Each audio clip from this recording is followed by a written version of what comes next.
recomendaciones para orientar a la ciudadanía sobre medidas de prevención y seguridad durante esta época. Un trabajo excelente que realiza el Benemérito Cuerpo de Bomberos. ¿Cómo está? Bienvenido, buenos días. Muy buenos días y gracias por el espacio a la teleaudiencia y a Radio Panamá. Esta temporada en diferentes lugares, tanto área metropolitana como hacia el interior, los niveles de lluvia son sumamente altos. Hay condiciones pendientes, condiciones propias del terreno. ¿Qué deberíamos, así como primer punto, tomar en consideración? Okay. Muy importante identificar esa amenaza o ese fenómeno o evento adverso que en un momento dado nos puede afectar, colocando así en riesgo la vida, bienes y propiedades de las personas. Identificar esa amenaza, que puede ser de origen antrópico o origen natural. Panamá, la República de Panamá, tiene una alta tendencia a sufrir de manera directa e indirecta de los eventos hidrometeorológicos. Ahí mencionamos lo que son los huracanes, las tormentas, las inundaciones, los vendavales.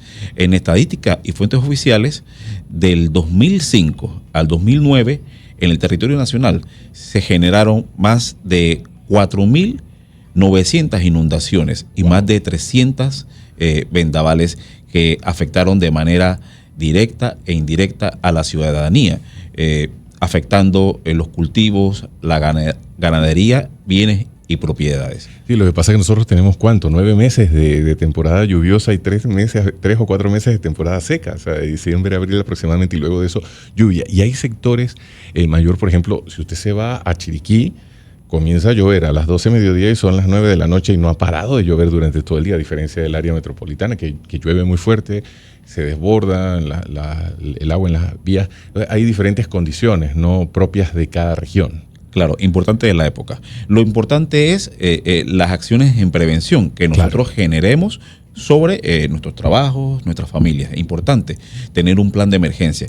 ¿Cuál es el objetivo de ese plan de emergencia? Lo que es salvaguardar las vidas y las propiedades, sobre todo lo importante. Importante qué hacer antes, durante y después de una inundación. En ese aspecto, ¿qué hacer antes, durante y después? En muchas ocasiones, como usted dice, la prioridad debe ser salvaguardar la vida, el bienestar de nuestros familiares, de los seres queridos, incluyendo a las mascotas, pero a veces queremos llevarnos en eso algunos objetos de valor, porque claro, nos ha costado mucho esfuerzo y todo lo demás. En primera instancia deberíamos tener un plan de evacuación básico que todas las personas puedan de alguna manera tomar acción de manera voluntaria y que nosotros entonces podamos asistir a los que les cuesta un poco más movilizarse. Muy importante eso, tomar acciones preventivas de presupresión ante las acciones de inundaciones. Tenemos que tener agua embotellada, alimentos secos, frazadas, ropa seca, nuestro botiquín de primeros auxilios en la cual tengamos nuestras medicinas y nuestra mochila de emergencia que no debe de ser de menos de 72 horas. Es muy importante identificar cuáles son esas áreas altas. Importante también estar monitoreando las fuentes oficiales de información, el INPA, Protección Civil, bomberos, que van a estar diseminando información para tomar las acciones predictivas ante un evento adverso. Si vivimos en una zona que está cercana a ríos, quebradas, que en muchas ocasiones nos dicen, no, las quebradas no se van a desbordar, tiene un afluente muy reducido. Sabemos que no, cuando los niveles de agua son constantes y permanentes durante mucho tiempo.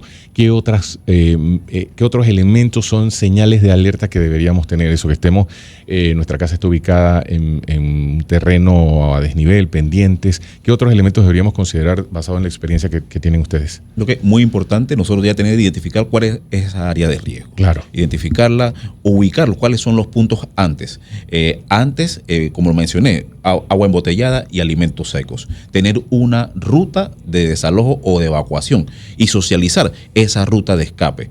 Socializarla con mis vecinos, con mis familiares. No olvidar a los niños, no dejarlos solos, ni a los adultos mayores, tampoco a las mascotas. Considerar siempre ellos en ese desalojo de ser necesario y estar preparados. Claro. Si las autoridades indican que hay que desalojar esa área por seguridad, no hay que negarnos y estar prestos y preparados con todo ese equipamiento que acabo de mencionar para irnos a un lugar seguro. No cruzar corrientes de agua, porque en algunas ocasiones que, nos subimos al carro, el carro cruza y el carro se queda y entonces vienen algunas situaciones lamentables. Mencionamos las acciones antes, pero Exacto. durante, Claro. no cruzar ningún cuerpo de agua, ninguna quebrada, aunque haya subido el nivel, evitar pasar por ahí porque puede subir de manera súbita. Claro. Evitar manejar sobre vías que están inundadas porque en un momento puede quedar el carro atascado. Claro. Y en su momento de La darse fuerza eso, del agua. de darse esa la situación esa, inmediatamente desalojar eso y irse a un área alta o un área seca. Que esperar entonces que llegue ya sea la policía, el cuerpo de bomberos, algún otro organismo de emergencia que pueda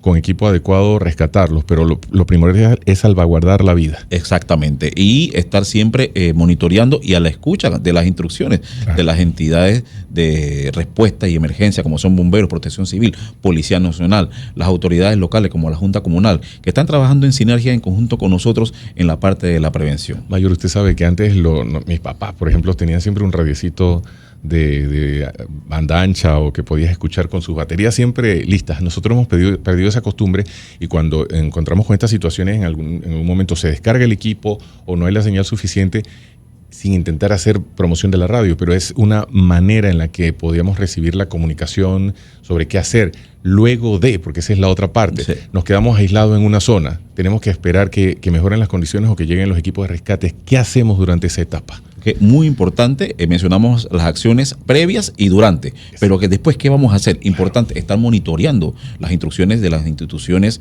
de protección civil, los bomberos, Policía Nacional, las autoridades locales, estar monitoreando y solo insertarnos a nuestra vivienda si tenemos esas instrucciones de volver a ella. Porque se puede derrumbar. Tiene que ser segura. Importante, no consumir ni agua ni alimentos que en un momento hayan tenido contacto con las aguas contaminadas. Es muy importante eso.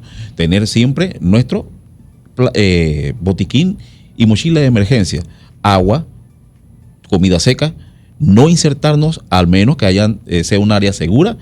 Importante, también hago mencionar esto, si observamos un poste de tendido eléctrico o un cable que esté en el piso y reportar de manera inmediata a los bomberos para que se tomen las acciones para ese caso. Yo sé que los escenarios pueden variar y en medio de la desesperación de tratar de rescatar algún animalito que se quedó o nuestros bienes, porque la casa tiene algo que nosotros suponemos podemos rescatar.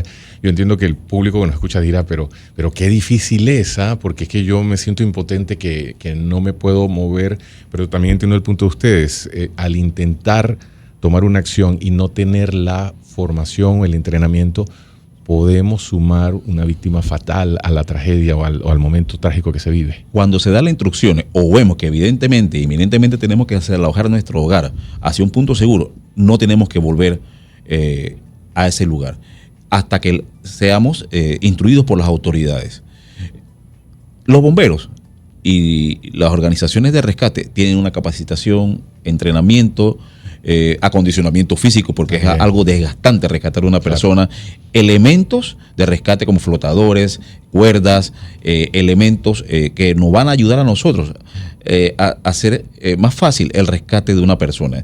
No lo tenemos que hacer por nuestra cuenta si no tenemos la capacitación, el entrenamiento y los elementos. Mayor, ¿de qué manera se podrían comunicar con ustedes? En ese momento deberíamos tener ya guardado un número de contacto. ¿Es un mismo número? ¿Va a variar por zona? ¿Al que llamamos a los bomberos? Tenemos que mantener la calma siempre. Claro. Dentro de nuestro equipo de emergencia es tener un directorio de las entidades de emergencia, Policía Nacional, Protección Civil, Cruz Roja, claro, los centros hospitales o los bomberos. Tener ese directorio y mantener esa comunicación de monitoreo. Póngale un asterisco o algo que se ubique de primero en los contactos para que lo tenga allí como referencia, ¿no? Correcto. El asterisco es muy importante lo que usted acaba de mencionar. El 103, la línea directa de los bomberos, 103-512-6109, que es el teléfono de control de radio. Es un número de teléfono en el cual tenemos personal 24 horas al día, todos los días.